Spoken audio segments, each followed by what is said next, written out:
Pois é, e hoje é dia da nossa coluna de Direito do Consumidor. A advogada Adriana Pereira, especialista na área, fala sobre as fraudes envolvendo cartões bancários.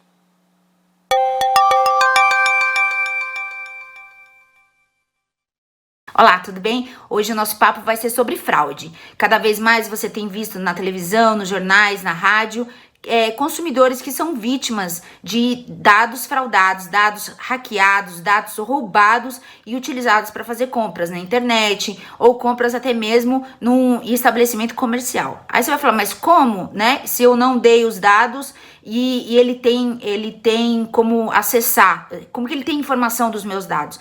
Existem alguns mecanismos, né? Recentemente, uma atriz bem famosa, de uma emissora bem famosa também, foi vítima do seguinte golpe. Ela deu o cartão de crédito dela, a loja falou que a compra não havia sido autorizada, pediu um segundo cartão, então ficou de posse do primeiro cartão e pediu um segundo cartão. Ela forneceu o segundo cartão e na hora a moça falou, olha, sua compra foi agora autorizada por esse cartão. Ela devolveu os dois cartões. O que é muito comum, consumidor, eu não checo, eu bato o olho, vejo se a carinha do cartão de crédito é parecida com a minha, se tá a mesma bandeira, o banco e guardo. Foi o que aconteceu. Então, os fraudadores estão cada vez mais utilizando técnicas sofisticadas para que o consumidor seja enganado. Então, o que aconteceu no caso dela? Ela ficou com um cartão que não era dela e ela só foi perceber 2 dias depois.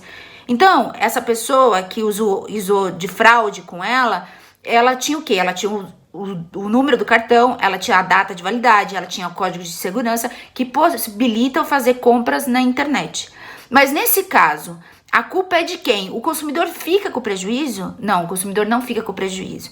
A jurisprudência, quer dizer, o entendimento dos tribunais já tem sido bastante, ainda nesses casos recentes de fraudes utilizando Pix ou transferências eletrônicas rápidas, a jurisprudência, os tribunais têm entendido que o banco tem mecanismos de barrar ou de checar a autenticidade daquela pessoa que está fazendo a compra. Exemplo, eu tenho um costume de fazer Pix de 200, 300 reais ou 100 reais e valores de pagamento em débito não superiores a 300 reais.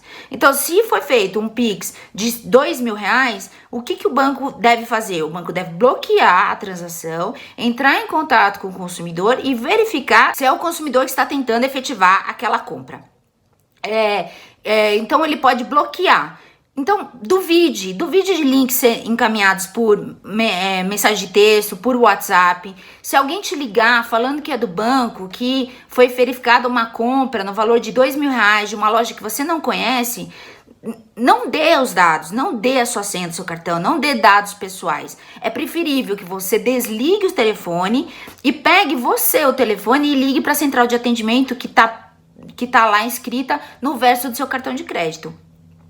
Então, você consumidor tem que tomar alguns cuidados para evitar que você tenha dor de cabeça. Mas os tribunais têm entendido que caso aconteça um sistema de fraude, que o consumidor foi enganado e o fornecedor lá tá tirando vantagem dele e tá debitando valores não autorizados pelo consumidor, os tribunais entendem que o banco tem mecanismos e deve ter mecanismos para garantir maior segurança nas transações.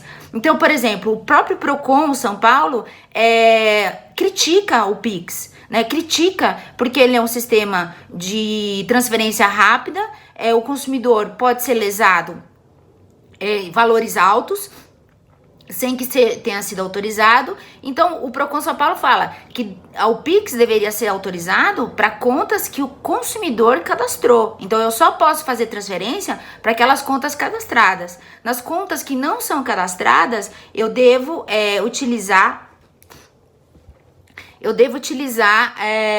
um limite bem baixo para fazer as transferências. Então, isso você vai falar, que dor de cabeça, né? Que chatice. Isso são mecanismos de proteção para nós consumidores, que muitas vezes nos vemos lesados, muitas vezes nos vemos prejudicados por dados que não foram por nós fornecidos.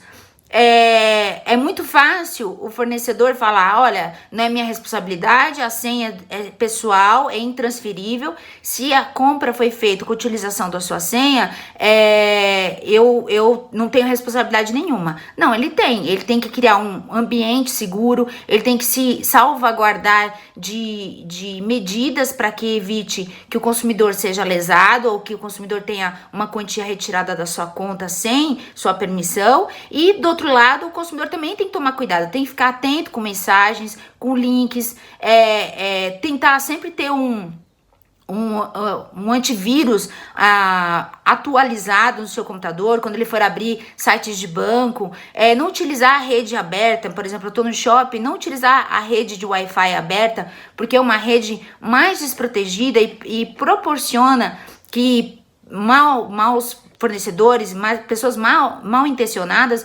utilizem seus dados. Então, de um lado, o consumidor tem algumas medidas para tomar, para se salvaguardar e não ter esse tipo de problema, e do outro, é responsabilidade do banco evitar que esses danos sejam causados ao consumidor. Espero que tenha de alguma forma esclarecido o assunto, tenha elucidado aí, trazido luz a um assunto que está tão recorrente e que traz preocupação e traz muitas vezes dor de cabeça para o consumidor. Até já!